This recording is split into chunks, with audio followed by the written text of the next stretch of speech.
안녕하세요. 엄브렐라 리서치의 데니입니다. 데니의 주말 인사이트 시작하도록 하겠습니다.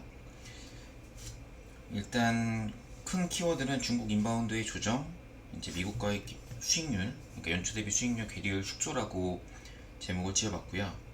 일단 펀드 플로우를 좀 보면 아시아 주요국의 외국인들 주식 투자의 강도는 점점 줄어들고 있습니다. 그래서 뭐 아무래도 환율의 방향성이 별로 없거든요. 그래서 지금 당장 어떻게 될 거다, 뭐 조정이 크게 나오겠다, 아니면 뭐 달러가 강세로 가겠다, 약세로 가겠다 이런 것보다는 뭐 미국의 크레딧 스프레드 잠깐 올랐다 빠진 거, 요거 정도가 이제 시장의 큰 뉴스였다. 그래서 올해는 아무래도 미국의 큰 그림보다는 중국의 회복에 이제 사람들이 초점을 맞출 수밖에 없겠죠. 그렇기 때문에 어느 정도 이 부분을 유의해서 봐야 된다라는 거고요. 지난주에 보면은 중국이 9.2억 불이나 이제 다시 들어왔습니다. 그래서 이머징에 대한 중국 개선 기대감에 대한 이제 기대는 계속된다라고 보실 수가 좀 있을 것 같고요. 그 다음에 이제 북미랑 서유럽은 계속 빠지고 있어요. 아무래도 이제 미국 시장 같은 경우에는 EPS가 전년 동기 대비에 마이너스 8%라고 예상이 되기 때문에 결국엔 어쩔 수 없지 뭐 센티멘트로 계속 갈 수는 없기 때문에 이제 실적을 보게 되는 거죠. 그래서 미국에서도 금요일날 시장을 보시면은 이제 개별 종목 이슈로만 그렇게 집중하는 모습이 보였습니다. 그래서 전반적인 시장의 큰 흐름보다는 일단 개별 종목의 이슈에 포커싱을 하자라는 게 이제 시장의 분위기인 것 같아요. 그 다음에 신흥국은 이제 리오프닝으로 이제 전년 대비해서 GDP 성장률이 4.5% 전망인데 일단 1Q에 이머징 쪽으로 확실하게 자금이 왔죠. 그래서 지금 보면은 이제 4월이 중순이 거의 다 되고 이제 거의 말일자로 돼가고 있는데 이렇게 4월 한 달간에 보면은 그래도 외국인들이 계속 들어오긴 했어요. 그래서 전반적인 경기 회복 신호가 이머징 쪽으로 나타나고 있다라고 이제 큰 그림을 잡으시면 될 것 같고요. 그 다음에 미국 달러화랑 호주화가 비슷하게 동반으로 부진하고 있습니다. 그래서 시장의 방향성과 모멘텀이 크게 없는 상황이에요. 그래서 이머징 쪽으로 자금 유입은 계속되지만 주간으로 보면은 3주간 유입량이 감소됐다. 그러니까 상승 모멘텀이 좀 둔화되고 있다라는 거죠. 네. 그래서 연초 대비 수익률로 본 시장은 뒤에서 자세하게 말씀드리겠지만 1개월, 3개월이 모두 상위권이에요. 그래서 이제 미국보다 언더퍼폼을 많이 했기 때문에 미국이 올라도 이제 한국이 빠지는 그런 착시 효과가 나올 수 있습니다. 그래서 미국이 오른데 왜 우리는 안 오느냐 이렇게 하시지 마시고 한국이 이미 아웃퍼폼을 많이 한 상태에서 단기 조정이 나와도 크게 할 말은 없다 라는 거죠. 그러면 수익이 좀 나신 분들은 좀 비중을 좀 줄이고 가시는 게 이제 지난주부터 계속 제가 말씀드렸던 내용입니다. 그 다음에 퀀트 RSI로 보면은 뭐 뒤에서 다시 한번 말씀드리겠지만 2주 전에 이제 코스닥 같은 경우에는 고점 신호가 나왔죠. 그래서 2주 이상 이렇게 지속된 적이 처음이기 때문에 저도 이제 사실 신호는 헷갈립니다만 일단 관심 있게 좀 이 부분은 보셔야 될 것 같습니다. 그래서 일정 부분 주식을 좀 지우고 가는 것도 괜찮을 것 같다라는 생각입니다. 그다음에 중국 인바운드 조정이 이제 큰 이슈가 됐었죠. 사실 이거는 외부 충격이에요.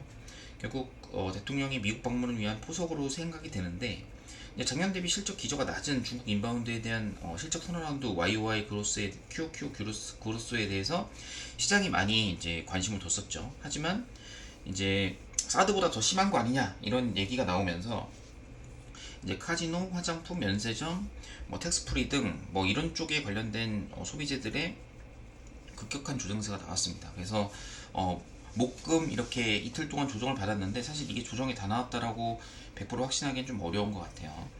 그래서 내용을 좀 살펴보면 이제 그 대만 관련 이제 힘으로 인한 뭐 대만에 대한 뭐 무력 제재나 이런 것들에 대해서 한국은 이제 부정적으로 생각한다 이런 식으로 윤통이 직접 말씀하셨고 예전에는 뭐 그냥 통상적인 내용만 얘기했는데 이제 외교부가 잘 이렇게 해설을 하면서 넘어갔다고 하면은 이번에는 이제 대통령이 직접 이제 코멘트를 말씀하셨기 때문에 대만에게 무력 행사하는 중국을 견제하자라는 게 이제 주된 정부의 스탠스인 것 같아요. 뭐 정부의 스탠스야 뭐 저희가 어떻게 할 수는 없습니다만 어찌됐든 이런 이슈가 이제 처음에는 긴가민가 했었는데 혹시 이게 사드급보다 더 심한 거 아니냐 이런 얘기를 했었죠. 사드야 뭐 사실은 뭐 주한미군이 이제 사드를 이제 한국에 배치하면서 중국의 모든 컨텐츠라든지 이런 것들이 끊겼던 아픈 경험이 있는데 그때보다 조금 더 심한 거 아니냐라는 이제 두려움이 있을 수 있어요. 그래서 그때도 풀리는데 한참 걸렸거든요. 지금 최근에는 이제 분위기가 중국하고 굉장히 좋았죠. 그러면서 이제 중국 관련주들이 실적도 좀 도니까 이제 시장의 투자 아이디어로 저도 말씀을 한 두세 번 정도 드려본 적이 있는데, 결국엔 미중 균형 외교, 균형 외교의 폐기입니다. 폐기. 그러니까 중간에 쓰지 않고 우리는 한미일 삼각동, 왜 이렇게 오타가 많죠? 삼각 동맹을 통해서 중국 봉쇄가 목적이다.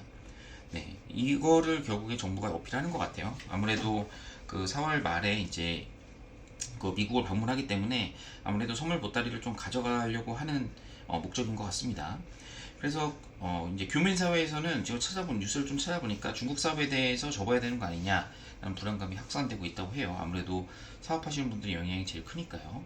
그래서 LG생활건강, 한국콜마 등 1분기 실적이 좋았던 화장품주들이 좀 아웃퍼폼 했었는데, 바로 중국 관련주들의 단기 조정세는 이제 불가피할 수밖에 없는 그런 상황이다. 아마 실적이 나오고, 그다음에 정부의 스탠스가 이제 4월 말, 저희가 4월 말 방문이죠. 27일인가요? 28일 미국 방문을 한 다음에 이제 스탠스가 조금 차그라드는지, 아니면 중국의 대응이 이 정도면 고마해라, 이제 나머지는 내가 용서해줄게, 이런 스탠스로 될지는 확실히 모르는 겁니다. 그래서 정치적 불확실성이 주식할 때 굉장히 힘든 거죠. 네, 이거를 정치적인 거를 저희가 예상한다고 한들 맞추기도 어렵죠. 주식도 맞추기 어려운데 정치는 얼마나 더 힘들겠습니까? 근데 미국의 그 뭐죠? 미국의 그 뭐냐, 정치 관련 그 미국 드라마 하우스 오브 카드를 보시면은 모든 정치는 각본이 짜여 있다. 네. 그래서 일단 결론적으로 중국 주식적인 측면에서 보면은 중국 인바운드 중에 대장주는 이제 글로벌 텍스 프리가 맞았어요. 왜냐하면 연초 대비에 제일 많이 오른 게 이제 GK의 파라다이스, 호텔신라, 글로벌 텍스 프리인데 이제 화장품을 뺐습니다. 여기서 보면은 이제 실적이 도는 이제 가장 베타 큰 종목이었죠. 그래서 글로벌 텍스 프리가 결국엔 기간 조정세를 보이다가 실적 나오고 나서 그래도 이 정도 실적이고 분위기가 이제 조금 더 다시 완화된다면 다시 한번 가보자라고 움직일 수 있는데, 이 종목군을 보면서 아마 화장품이나 다른 종목군들도 같이 따라가지 않을까 이렇게 생각을 해요. 그래서 일단 실적 내용을 보고 절점 매수할 가능성이 있어서 이제 실적이 나오려면 실적 시즌이 이제 이번 주부터 시작해서 시작됐죠. 이미 시작돼서 몇 개씩 실적이 나오는데 이제 뭐 한 5월 중순이면 이제 실적이 끝납니다. 5월 중순까지 실적이 나온 종목군 내에서 아마 선별적으로 움직이지 않을까 생각이 되는데, 정치적인 이슈가 계속 불거진다면 아마 매수세는 없겠죠. 그래서 단기에는 조정이 나올 수밖에 없다. 이런 거를 업데이트해드리고 너무 뻔한 말이죠. 그래서 그 다음에 이제 새로운 이슈는 이제 신용장고입니다. 그래서 이제 신용장고가 B2로 인해서 신용문제장고가 20조까지 증가를 했어요. 그래서 제가 차트를 좀 그려봤더니 뭐 아직까지 그렇게 심각한 수준은 아닙니다. 막 시장에서 떠드는. 근데 이제 21년 6월 달에 비하면은 이렇게 많이 빠진 상태이긴 하거든요. 그때는 거의 합쳐서 맥스가 25조까지 올라갔습니다. 근데 코스닥하고 코스피를 좀 분해를 해봤어요. 분해를 해보니까 해보면 이제 신용통합장고는 맥스가 21년 7월이 이제 25조 수준이었는데 지금은 이제 합쳐가지고 20조 정도 된다는 거죠. 근데 연초 대비 14조에서 이제 20조까지 했는데 어디서 많이 들어왔냐? 코스닥 위주로 증가를 했습니다. 그래서 코스닥 신용장고를 따로 그려보니까 정고점까지는 뭐 아직 조금 남았는데 이제 여기서부터 제재가 지금 정부의 입김인지 몰라도 제재가 조금씩 들어오기 시작했죠. 그래서 뭐 바로 이게 뭐 시장에 영향을 줘서 뭐 바로 빠진다 이런 거보다는 일단 한투증권부터 시작해서 이제 키움증권까지 신용 축소 움직임이 있고, 이러한 신용 종목들은 대부분이 아마 제가 볼 때는 개인들은 2차전지가 좀 많을 거예요. 저희가 뭐 또차전지라고 하죠. 맨날 떠오른다. 그래서 이런 종목군에 대한 매수세가 없어진다면 이제 센티멘트가 아무래도 좀 수급적으로 좀 슬로우해지지 않겠냐, 그 전만큼의 탄력으로 오르진 않지 않겠냐, 뭐 이런 생각들을 할 수 있을 것 같아요. 게다가 일단 신용 반대 이제 여기서 조정이 나온다면, 예를 들어서 이런 조정이 나온다고 볼게요. 약간의 조정만 나와도 뭐 고점 대비 5%만 빠져도 일단 신용 반대 매매가 많이 나오게 됩니다. 그러면은 이유 없는 조정세가 장기에 반등 나왔다가 장중에 올랐다, 뭐 이런 경험들이 저희가 많잖아요. 그래서 신용 반대 매매를 좀 중요시하자. 그래서 이제 현금 비중을 조금 만들어 놓는 게 지금 상황에서는 좋을 수밖에 없다. 네, 2주 전부터 말씀드렸지만 사실 귀담아 들으신 분들은 별로 없을 거라고 봅니다.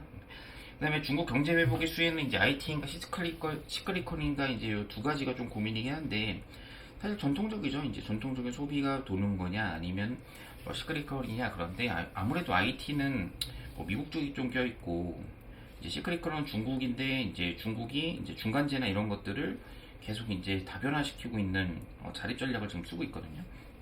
예전처럼 화학이라든지 뭐 이런 중공업이나 이런 것들이 올라갈 수 있을까라는 건데 이제 중국이 수출 회복이 이제 돌았어요. 숫자가 중국은 숫자가 돌았습니다. 그래서 경제 지표도 좋아요. 근데 한국의 이제 시크릿컬들은 그게 크게 움직이지 않습니다. 왜냐하면 수출과의 이제 중국 수출과의 이제 시차가 한 2개월 정도 있다고 해요. 그래서 2달 정도 이제 시차가 있는데 결국엔 1분기 실적이 안 좋은 IT를 실적 나오고 살 것인가, 실적 나오고 나면 이제 불확실성이 제거된다. 이제 뭐 스마트폰 같은 경우는 이제 5월부터 이제 생산이 되거든요. 그렇다 보면은 아무래도 뭐 폴더블 관련주들은 IT가 돌아선다면 움직일 가능성이 좀 높습니다. 근데 이제 중국 경기 회복을 위한 시크릿컬이 반등인지가 변곡점이다. 앞으로 한두 달 정도는 이런 방향성을 좀 더 저희가 지켜봐야 된다라고 생각하면 될 것 같아요. 그냥 정말 아이디어 차원에서 말씀을 드렸고, 그다음에 주간 수익률 상위 종목군을 보면 이거는 더 할 말이 없습니다. 종목군들 키워드를 보세요. 뭐 휴비츠도 디지털 헬스케어 쪽으로 이제 뭐 관계회사를 통해서 진출한다 이러면서 주가가 올랐고, 뭐 현대 로템 수수 때문에 올랐고, 뭐 상하프론테크 수소, 그다음 비나텍 같은 것도 수소 때문에 중간에 많이 올랐죠. 뭐 배터리 아저씨가 얘기한다 해서 하나기술. 나머지 종목군들은 사실은 저희가 투자 아이디어를 찾기에는 좀 미약해요. 뭐 수소나 좀 나오고, 뭐 2차 전지 장비도 따로 나오고, 이제 전반적인 하락 시장이었다라고 저희가 판단하면 될 것 같습니다. 그래서 그리고 뭐 개별 종목 아이디어는 참고하시면 될 것 같고요.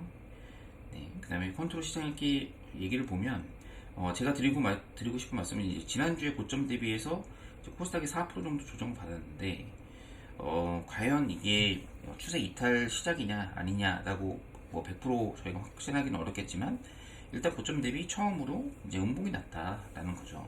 게다가 한국 대비 미국의 성과가 있는데 미국의 성과가 다 플러스로 오랜만에 돌아섰어요. 그래서 코스닥을 보시면은 이렇게 YTD로 나스닥과 코스닥의 수익률 갭을 보면은 이렇게 많이 빠져 있었거든요. 그러니까 요만큼이 다 지금 코스닥이 아웃퍼폼한 건데 이 아웃퍼폼세가 좀 줄어드는 국면이다. 그러니까 나스닥은 올라도 코스닥은 빠지는 이제 역사이클로 들어갈 수 있다. 그럼 이렇게 요 편차가 줄어들겠죠. 어찌됐든 뭐 이게 뭐 평균의 오류일 수는 있겠지만 이렇게 될 수도 있고 다시 벌어질 수도 있겠지만 어찌됐든 이런 국면을 저희가 그래도 고민하거나 상상은 해봐야 된다라는 거를 컨테가 얘기해주고 있습니다. 그래서 연초 대비 수익률, 국가별 지수별 수익률을 보시면은 코스닥이 1등, 네, 연초 대비 수익률 보면은 코스닥이 그래도 5등이 2, 3, 4, 5, 네, 5등이에요. 숫자가 이제 아른거리네요. 그 다음에 3개월 수익률 보면은 3개월 수익률도 5등. 1개월 수익률 볼까요? 코스피가 2등입니다. 2등. 코스피가 2등이에요. 1개월 동안 코스닥이 8% 올랐어요. 라고 얘기하면 진짜? 이렇게 생각하시는 분도 꽤 있을 것 같거든요. 근데 코스피가 아웃퍼폼을 굉장히 많이 해서 이제 다우가 많이 올라왔죠. 중간에서. 나스닥은 지금 별로 안 올랐고요. 그럼 이런 애들하고 키 맞추기 할 수 있으니까 이렇게만 요게 물론 오르고 요게 빠지면 뭐 키 맞추기가 되겠지만 어찌됐든 미국 시장이 올랐다고 해서 너무 안심하다가는 신용 반대 매매를 맞을 수 있다라는 게 제가 드리는 말씀의 핵심 요약입니다. 그 다음에 하이닉스랑 반도체인데 요게 반도체가 바이오 대비 상대 소폭 상승 이후에 세게 반등을 했어요. 그래서 아마 바이오랑 또 다이버전스가 나올 것 같은데 이 차트가 굉장히 애매합니다. 사실 요걸 이제 그려놓고서 이제 추세를 보려고 함인데 이 고점이 낮아지고 있거든요. 네, 저점도 계속 지지하고 있어요.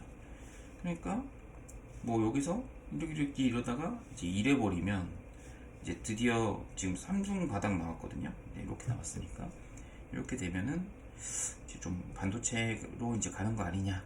반도체 외치시던 분들이 거의 지금 없어졌기 때문에 지금 반도체를 계속 관심 있게 봐야 되는 시기가 아닌가라고 생각을 하고 있습니다. 근데 아무래도 IT 중소형주보다는 대형주가 먼저 움직이겠죠. 대형주 가면 중소형주도 따라가긴 하겠지만 그래도 일단 지금 실적이 가장 크게 빠개졌다가 이제 올라가는 종목은 IT 대형주죠. 삼성전자 하이닉스일 가능성이 높고요. 그 다음에 주간으로 보면은 이제 곧버스가 순매도 전환을 했습니다. 그래서 약간 무섭죠. 이 지수의 하락 시그널인데 외국인 순매 추세는 지속되는데 이게 좀 줄어들고 이제 지수 곧버스가 계속 매도가 나오면은 아무래도 지수가 하락 반전할 가능성이 높다라는 거죠. 외국인이 보면은 코스피는 사고 코스닥은 팔았어요. 그래서 일단 외국인 순매수를 보면 뭐 전반적인 큰 그림에서는 문제가 있지는 않지만 일단 곧버스가 이제 이렇게 매도로 돌아서는 경우 시장 빠질 수가 있다. 약간 빠지는 느낌이죠. 그 다음에 선물은 뭐 상단 터치기 때문에 이것도 뭐 약간 박스권으로 본다면 좀 매도가 나오면 이제 지수의 상승은 그렇게 크게 나오지 않을 가능성이 높다라고 이제 판단이 되고요. 일단 코스닥을 보면은 외국인이 지금 4주째 코스닥하고 다이버전스가 됐다는 얘기가 뭐냐면 외국인이 계속 팔았거든요. 이렇게 팔았어요. 이렇게 팔았는데 코스닥만 혼자 올라갔다가 이렇게 했는데 개인이 갑자기 쭉 팔면 뭐 이렇게 빠지겠죠. 네. 그래서 코스닥도 많이 아웃퍼폼했다. 여기서 이제 그동안 수익 못 낸 거는 어쩔 수가 없다. 네. 낙폭가 대 코스피가 조금 더 유리할 팩터로는 좀 유리해 보이긴 합니다. 삼성전자도 이제 순매수 전환을 조금 했어요. 그래서 순매도죠. 네. 그래서 개인 누적 순매수를 보면 이렇게 조금 팔았기 때문에 삼성전자도 조금 올라갈 가능성이 있다. 그래서 이번 주도 약간 반도체나 이런 것들이 올라가고 다른 종목군이 빠져버리면 이제 골치가 아픈 거죠. 지수는 있는데 종목은 빠지는 그런 성향이 나올 수 있습니다. 오늘따라 환율이 재차 워낙 강세로 들어섰고 요게 이제 반도체 대형주 지수를 상승시키는 요인이 되었고요. 나머지는 뭐 특별한 게 없습니다. 그다음 미국채 수익률 다시 소폭 상승했죠. 그 미국이 채권 다 팔았나 보네요. 많이 팔았나 보네요. 네, 요즘에 별 얘기를 안 합니다. 네, CRB 인덱스도 주간으로 1.8% 하락했고 유가도 5% 빠졌어요. 그럼 사실 시크릿컬이 되려면 유가가 쳐서 위로 올라가야 되거든요. 이제 그런 내용들이 없습니다. 그래서 사실은 여러 가지 체크해봤지만 크게 도움되는 건 없었다라는 게 결론이고 제약바이오도 방향성이 없었고 이제 RSI 모델을 좀 보면 이제 코스피 같은 경우에는 펜이 안 되네요. 코스피 같은 경우에는 조금 여유가 있죠. 물론 상당 터치는 했습니다만 조금 여유가 68.7이고 코스닥 같은 경우는 이제 이렇게 갔다가 이제 2주 전에 시그널 나왔는데 이 또한 조정 높다가 한 방에 내려갔죠. 여기서 이제 뭐 지지하고서 이렇게 되느냐 아니면 이렇게 가느냐라고 보는데 일단 저점 라인은 아니다라는 거죠. 조정이 나와도 좀 이틀 세게 나와야 이제 반등의 의미가 있다라는 거를 이제 RSI가 보여주고 있습니다. 이번 주는 사실 시장을 계속 봤는데도 사실 큰 아이디어가 없어요. 그냥 뉴스 보고 그때그때 대응하는 저희가 전체 채널하고 텔레그램 채널의 뉴스 기사는 똑같이 올리고 있거든요. 다만 그거에 대한 코멘트는 자제를 유료방에서는 자제를 하고 있습니다. 왜냐면 유료고니까 차별을 둬야 되고 이제 그거보다는 이제 뭐 이렇게 코멘트 텔레그램 채널보다는 이제 저희 엄브렐라 리서치는 모든 데이터를 다 앱으로 이제 제공을 하고 탐방 노트라든지 아니면 여러 가지 텔레그램 채널들 운영하시는 분들이 지금 고민하고 있는 것들 이미 다 제가 고민하고 앱으로 런칭한 지 2년이 지났습니다. 그래서 앱으로 해야 좀 불편함이 있어도 가입자가 계속 유지가 되고 그 다음에 모니타이제이션도 좀 잘 될 수 있어요. 왜냐면 이제 힘들게 만든 자료가 텔레그램으로 한번 퍼놨는데 그거를 잡아내기가 쉽지가 않거든요. 그렇다고 그 사람들한테 뭐라고 하기도 좀 그렇습니다. 그래서 이런 부분에 있어서 고민이 있으신 분들이 이제 CP나 이런 걸로 많이 문의를 주고 있는 상황입니다.